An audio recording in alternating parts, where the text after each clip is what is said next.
Today we're going to be looking at momentum, which is a vector quantity, so it has a direction, and it describes what direction an object is moving and how hard it would be to stop that object from moving. So if I have a little cart here, for example, and it's just moving along slowly, it's not going to be super hard to stop it. I can maybe demonstrate that by putting a little mass on the track, and if my cart is not moving very fast, it's not too difficult for the mass to stop the cart. And so it's going to have a small amount of momentum to describe that it is not very hard to stop, and to describe what direction it's going, the momentum has to be pointing that way, which is the direction our cart's moving. Now, if we were to give the cart a larger amount of momentum but still going that way, that would mean that the cart would be moving that way, but it would be harder to stop. And there are two different ways we can make that happen. One is by just speeding the cart up. So if I have my same mass here, but I'm going to push this cart so it's going faster, we'll see that it's still going that way, but when it's moving faster, it's going to be harder for the little mass to stop it.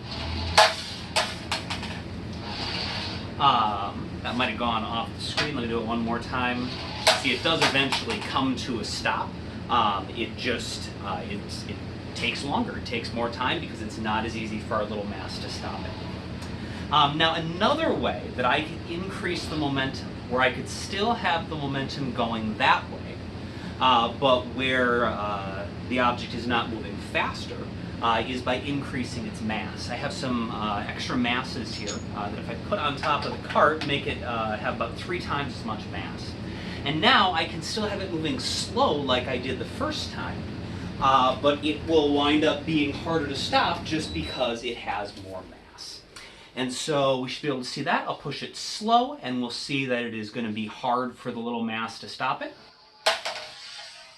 even though it's not moving very fast. And so something's momentum, the momentum of this cart, has to depend on 2 things. It has to depend on both the velocity and the mass, and increasing either one increases the momentum. And it turns out the equation for momentum is pretty simple based on that. It's just the mass times the velocity. So if our velocity is that way, we'll call that the positive direction. When we do the mass times the velocity, if we have a positive velocity, we'll get a positive momentum. So the momentum still includes the same direction as the velocity. And the bigger the velocity, or the bigger the mass, the bigger the momentum, which means the harder it's going to be to stop. And of course, an object that is not moving at all, doesn't matter what its mass is, if its velocity is 0, its momentum is 0, because this is the easiest situation to stop something. It's already stopped. We don't need to do anything to stop it, and so its momentum is 0. So we can have positive momentum by having the object go that way.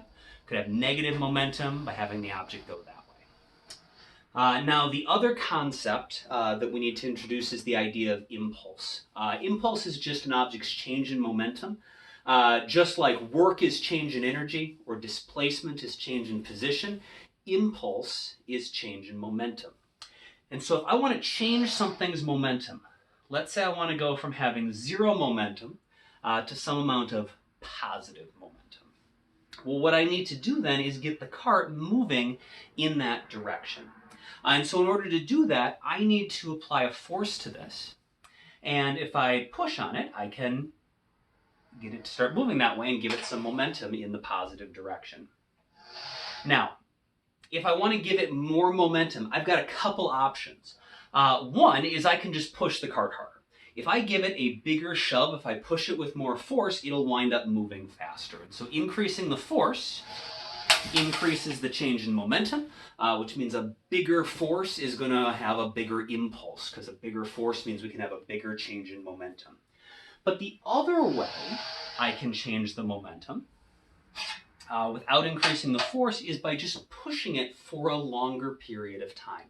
So if I push this really gently, so I'm going to take my finger and just kind of gently push on it for only a little bit of time, it doesn't wind up gaining very much momentum. On the other hand, if I push on it, still gently, but I continue pushing on it for a longer period of time, by the end it's going significantly faster, which means it's going to have more momentum. And so the 2 ways that we can change something's momentum, the 2 ways we can give something an impulse, is by either giving it a bigger force or applying the force for a bigger amount of time. And it turns out, just like the equation for momentum was mass times velocity, the equation for impulse is the force times the change in time. So a bigger force or a bigger change in time gives us a bigger impulse.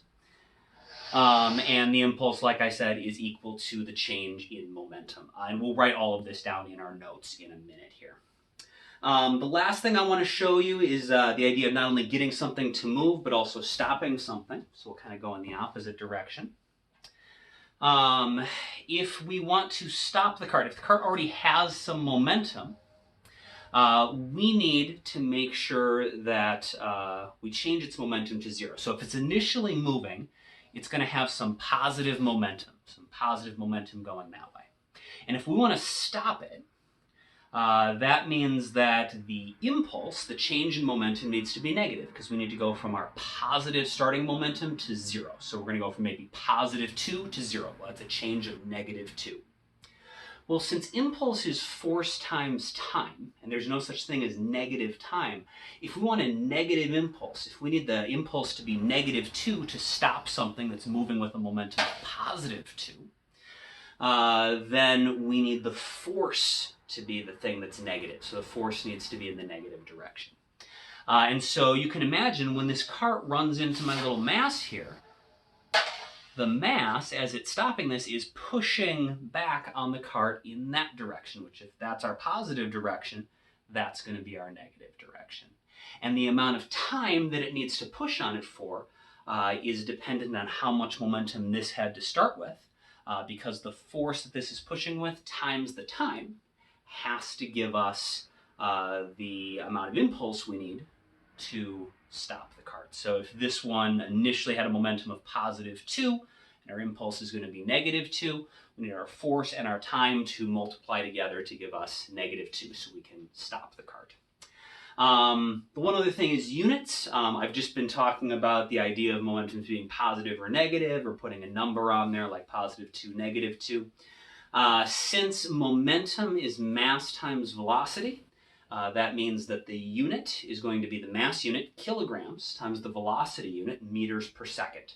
And so if we have something moving with momentum, it's going to be kilograms times meters per second. And there's no shortened version of that like Newton's.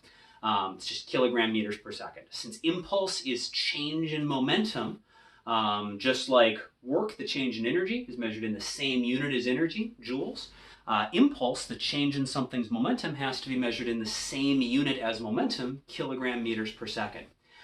We said that the impulse equation, though, was force times time. And I'll show this when we get to our notes. If you multiply the force unit, newtons, times the time unit, seconds, that actually does turn into kilogram meters per second. So that gives us the same